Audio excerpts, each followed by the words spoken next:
రకాల చర్మ సమస్యలకు శాశ్వత పరిష్కారం ఈ శ్రీత 9281458181. సినిమా ఇండస్ట్రీ బయట మాట్లాడుకునేది ఒకటి, లోపల జరిగేది ఒకటి. బయట మైక్ పట్టుకున్నారంటే ఒక్కొక్కరు నీతులు చెప్తాడు. అసలు ఆ యాక్టర్ని చూసి ఎస్ఆర్ రంగారావుని మించినోడు లేడు, అసలు ఆయన యాక్టింగ్ చూసి ఫిదా అయిపోయే వాళ్ళం, మా అమ్మ మా నాన్న వీరాభిమానులు అంటారు. వాళ్ళ కుటుంబం నుంచి ఎవడన్నా వస్తే మీ తాతలా గెటప్లు వేసుకోనరా. మైక్ లేనప్పుడు వాళ్ళ నిజ స్వరూపం పడుతుంది. బయటకు వచ్చి మీరు పేర్లు చెప్పొచ్చు, నో ప్రాబ్లం, పెద్ద విషయమేం కాదు. తెలుసుకుంటారు జనం ఎవరేంటి అనేది కూడా. నేను రాజించేది ఏమి లేక చెప్పను. ఇండస్ట్రీ చాలా హెల్దీగా ఉంటుంది, ఒకరికొకళ్ళు హెల్ప్ నేను చేసుకుంటారు. చూసుకుంటాను. నేను ఇప్పుడు healthy competition is always welcome. ఏమో ఇప్పుడు ఫర్ ఎగ్జాంపుల్ ఒక పెద్ద బ్యానర్లో మా మేనేజర్ వెళ్ళి మాట్లాడండి, ఆయన రమ్మని చెప్పండి అంటే వాళ్ళ అబ్బాయి పెద్ద ప్రొడ్యూసర్, వాళ్ళ అబ్బాయి డైరెక్షన్ కమ్ యాక్టింగ్ చేస్తుంది. కట్ చేస్తే ఆయన కలిస్తే నేను అనుకున్న క్యారెక్టర్ చిన్నపిల్లలాగా ఉన్నాను. నేనేమన్నా అంటే, సార్ స్క్రీన్ టెస్ట్ చేసుకోండి, అప్పటికి ఎలా కనిపించిందంటే థ్యాంక్ యూ చెప్పేసి వెళ్ళిపోతాను. ఆయన స్క్రీన్ టెస్ట్ చేసుకుని ఓకే అనుకున్నట్టు సినిమా ఎందుకో అది ఒక షెడ్యూల్ అయ్యాక ఆగిపోయింది. నాకు షెడ్యూల్ కూడా రాలే నా దాకా. మామూలుగా చెప్తున్నా మీకు ఎగ్జాంపుల్. ఆయన స్క్రీన్ టెస్ట్ చేసుకుని నా క్యారెక్టర్ కరెక్ట్గా సూట్ అయ్యారు అనుకున్నాను. ఆయన వితౌట్ మేకప్ ఆయన అనుకున్నప్పుడు చిన్నపిల్లల్లా కనబడుతున్నాం అంట. అది మనం ఏం డిజైన్ చేయం కదా. ఓకే, ఇప్పటికి ట్రయల్స్ వేస్తూనే ఉన్నారు. మళ్ళీ ఇప్పుడు స్టార్ట్ చేస్తానండి. ఇప్పుడు మధ్యలో బ్రేక్ తీసుకున్నాం, బ్రదర్ హెల్త్ ప్రాబ్లమ్స్, కొంచెం మావయ్యాల దగ్గర పొలిటికల్ హెల్ప్ ఉంది. ఇప్పుడు మొదలెడతా 3-4 months. ఇప్పుడు ఏంటండి ఫైనాన్షియల్ గా ఎస్వి రంగారావు గారు ఫ్యామిలీ అందరూ ఓకే, ఇబ్బంది లేకుండా హ్యాపీగా ఉన్నారా? గడిచిపోతుంది అంతే. వీఆర్ నాట్ సూపర్ రిచ్, అందుకని వీఆర్ నాట్ బ్యాడ్. ఓ అంత చెప్పుకునేంత ఆయన చేసినంత అంటే ఆయన ఒక్కటి కాదు కదండి, మా తప్పులు కూడా కొన్ని ఉంటాయి కదా. Bad decisions in film making, లేకపోతే తర్వాత చేసిన బిజినెస్ అన్సక్సెస్ఫుల్. కరోనా టైం తర్వాత బ్యాక్లాగ్సే కదా. So we have to reverse spend. Businesses అన్ని హాల్ట్ అయిపోతే అప్పుడు ఏమవుతుంది, ఆ 2-3 years లాసెస్ నుంచి మళ్ళీ it is a cycle of living. దానికోసం మనం ఏం ఫీల్ అయిపోయాం. I'm happily well. ఇప్పుడు ఎలా అయిపోయిందంటే ఇండస్ట్రీలో ఏదర్ మీ తాతగారు అన్న బతికుండాలి, లేకపోతే మీ తాతగారు తర్వాత మీ నాన్నగారు ఒక పెద్ద ప్రొడ్యూసర్ ఇంకోటి అయి ఉంటే అసలు ఏంటి ఎస్వి రంగారావు గారు మనవన్ని నేనే లాంచ్ చేయాలి అసలు మా బ్యానర్ లో లాంచ్ అవ్వాలని వస్తారు. అంటే దాని తర్వాత తరం ఎవరు లేకపోయినా కానీ వాళ్ళని చాలా హీనంగా చూస్తారని చాలా మంది ఇంటర్వ్యూల్లో చెప్పారు. కనీసం మన ఫోన్ కూడా ఎత్తరు, మనం హాయ్ చెప్పుకొని మనం పరిచయం చేసుకున్నా వాళ్ళ అబ్బాయివా, వాళ్ళ మనోడా, ఓకే ఓకే అని వెళ్ళిపోతారు నడుచుకుంటూ.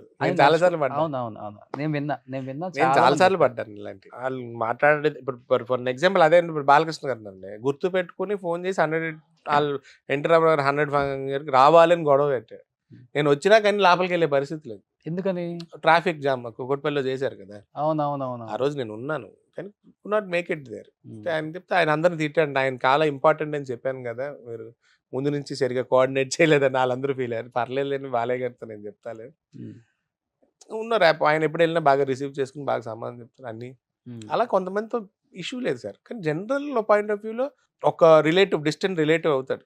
ఇవాళ పెద్ద డైరెక్టర్, ఆయన షేక్ అయిన ఇచ్చి చూద్దామండి ఏదో ఒకటి చేద్దాం. మా రిలేషన్లో ఆతృత ఉంటుంది కదా, అంత మనం కదా. మా ఆవిడతో మీరు సొంత వాడితో సినిమా తీయకుండా బయట కుర్రోళ్ళతో ఎందుకు తీస్తున్నారు అది ఇది అంటే, చూస్తాను కాంటాక్ట్ చేద్దరు కానీ ఆఫీస్కి రమ్మంటాను.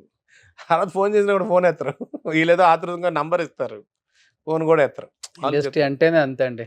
ఇప్పుడు అది ఇట్ డిపెండ్స్ అండి. ఏమో నేను ఎంత పాజిటివ్గా ఎందుకు తీసుకుంటానంటే, వాళ్ళకి నా క్యారెక్టర్ నన్ను వాళ్ళు అనుకున్న క్యారెక్టర్లు వాళ్ళు ఊహించుకోలేకపోతున్నారేమో అనే మైండ్ సెట్కి నేను వచ్చా. అలాగ ఉన్నప్పుడు నాకు వస్తే క్యారెక్టర్లు దాని ప్రకారం నేను చేస్తాను. కొంతమంది అడిగారు నన్ను, ఇక్కడ ఉండి ఇక్కడ కష్టపడకుండా నువ్వు అక్కడెక్కడో ఉండి నీ క్యారెక్టర్లు ఏం పక్క రాష్ట్రానికి వెళ్ళి తెచ్చుకోవట్లేదా?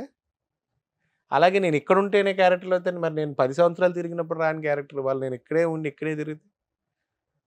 ఇట్ ఆల్ డిపెండ్స్ అండి. ఏదైనప్పటికీ మీరు ఆయన మనవడండి, అదొక్కటి చాలు. చరిత్రలో నిలిచిపోయే ఒక గొప్ప మీకు ఎదురు మొన్నటి నుంచే చెప్తా, మొన్నటి వరకు ఒక 4-5 ఎస్వి రంగారావు కదా అన్నాడు వెళ్ళిపోయి, లేకపోతే మిమ్మల్ని ఇగ్నోర్ చేసేవాళ్ళు మహా అయితే ఒక 5-6 సినిమాలు తీసి ఫేడ్ అవుట్ అయిపోతారు. ఎవడు పట్టించుకోడు. ఇట్లాంటి వాళ్ళని నేను ఎవరైనా ఎప్పుడైనా చెప్పాను, ఒక ఎస్వి రంగారావు గారిని, ఒక సావిత్రమ్మని, ఒక ఎన్టీఆర్ గారిని, ఒక నాగేశ్వరరావు గారిని ఎవరు మర్చిపోరు. ఎవరు ఏం చేయలేరు. బయట పబ్లిక్ లోకి వెళ్తే మీకు ఒక గౌరవం ఉంటుంది. అది చాలా హ్యాపీగా ఉన్నా, అదే చెప్తున్నా. ఇప్పుడు ఏముంది, ఇవ్వాలి కాకపోతే రేపు ఎప్పుడో చేస్తాను సినిమాలు. It is not that I'm old. ముసలోడు అయ్యాకనే చేయొచ్చు, ఎప్పటికైనా చేయొచ్చు. హీరోనే చేయాలనుకునే వాళ్ళకే ప్రాబ్లమ్స్ ఉంటాయి. నిజంగా ఆయన చెప్పినట్టు తాతగారు గెటప్ వేసుకొని ఫోటోలు దిగారా? దిగలేదండి. అంటే ఇప్పుడు he's 1 in a million actor అండి. ఒక సినిమా ఇండస్ట్రీ బ్రతుకున్నంత కాలం మళ్ళీ అలాంటి ఆర్టిస్ట్ మీకు ఇప్పుడు అనిపించచ్చు మొత్తం ఏమైనా ఆ వాయిస్ మాడ్యులేషన్ రాలేదంటాడు నెక్స్ట్ అప్పుడు. ఇంకోళ్ళు ఏమంటారు అంత ఇదిగా చెప్పలేకపోతున్నారు. ఇప్పుడు నన్ను నా జనరేషన్ తగ్గట్టు నన్ను చూడాలి. ఎప్పుడుకో వెళ్ళిపోయి అక్కడి నుంచి ఇది తెచ్చి ఇది చేయండి అంటే కూడా ఇప్పుడు కష్టమైన పని. చాలా కష్టం. ప్లస్ ఆయన వాయిస్ మాడ్యులేషన్ కూడా ఇమిటేట్ చేసే ఆర్టిస్ట్ లేడు వాళ్ళకి. మాడ్యులేషన్స్ని మిమిక్రీ చేసే ఆర్టిస్ట్ చూపించండి, అవునవును. ఎస్వి రంగారావు గారిని చూపించేవారు ఎవరు ఉండరు. అలాగా ఇట్ ఈస్ డిఫరెంట్. నేను ఎందుకో ఎప్పుడు ట్రై చేయలేదు. ఎందుకంటే ఇప్పుడు తాతగారు డైలాగ్ అన్న గుర్తుందా మీకు? చెప్పనండి, తెలుసు కానీ జనరల్ గా చెప్పను. తాతగారు లాగా చెప్పాలి. ఒకళ్ళని ఇమిటేషన్ చేస్తే అది ఎప్పుడు కూడా లాంగ్వేజ్ లో ఆయన మీద ఇష్టాన్ని చూపిస్తాం అంతే. మనం ఇష్టాన్ని చూపిస్తున్నాం అండి. దాన్ని కూడా పిన్ పాయింట్ చేసి నన్ను ఏమంటే ట్రోల్ చేసి ప్రేక్షకులు ఇష్టపడాలి సార్. ప్రేక్షకులు ఇష్టపడాలి చాలు. వాడెవడండి వీడెవడండి వాళ్ళు ఇష్టపడేదేనండి మిమ్మల్ని, మీ తాతగారిని ప్రేమించే ఆడియన్స్, ప్రేక్షకులు ఇష్టపడాలి అంతే కదా. చెప్పే డైలాగ్ నేను కూడా చాలా వరకు ఏంటంటే చిన్న చిన్న డైలాగులు చెప్తాను. అని ఎక్కువ ఏదో చెప్పబోయి ఏదో చేయకూడదని నాకు ఫీలింగ్ ఉంటుంది. దాని మీద చెప్తా. ఇప్పుడు తాడింది అనేవాడు ఉంటే తాళదని ఇంకోటి ఉంటాడు, గూట్లే అనే డైలాగులు ఇలాంటి చాలా ఇష్టం. పులి బోన్లో ఉన్న అడవిలో ఉన్న పులేరా ఇలాంటివి చాలా ఉంటాయి.